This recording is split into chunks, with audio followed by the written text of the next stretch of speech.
This new Spitzer image has unsheathed the Sword of Orion and led astronomers to a treasure trove of baby stars within.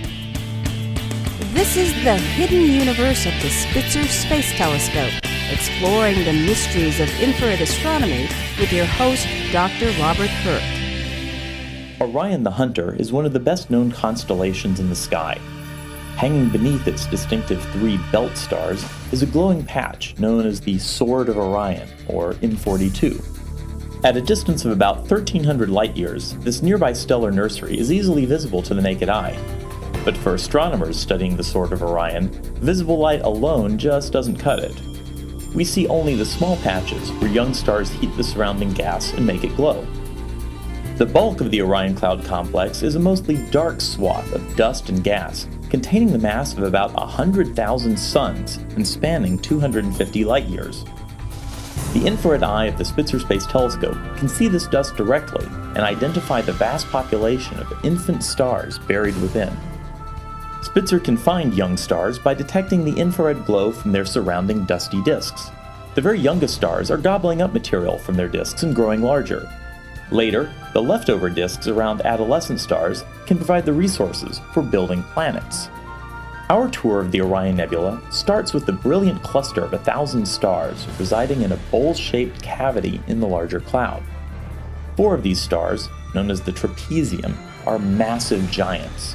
Their dust-destroying ultraviolet light alone was enough to hollow out most of this cavity.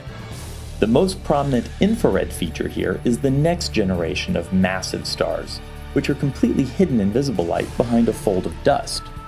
Their expanding shockwaves heat the gas around them, producing a brilliant green glow. Most of the stars in this ultraviolet-drenched region have dust disks, and astronomers are studying how this affects the potential for planet formation. Dr. Tom McGath, the lead investigator of this project, explains. These environments, these hot environments around massive stars like there's in the Orion Nebula where there's a lot of UV radiation, may have a dramatic effect on the disks. It may actually sort of erode and basically evaporate the disks. While in contrast, the disks that are far away from it and more isolated in small groups or in isolated regions wouldn't have to deal with those kind of processes. Looking to the north of the Orion Nebula, we find a colorful region laced with dark veins of dust. The stars here appear to be forming in an orderly progression, with older stars on the left and younger ones on the right. Many of the green blobs here literally point to nearby star formation. As infant stars feed on their surrounding disks, they eject fast-moving jets of material. When these jets slam through distant parts of the surrounding cloud, they produce shockwaves that glow green in Spitzer's vision. Even to the south, where there are no massive stars lighting up the dust, modest-sized stars are clearly forming in abundance.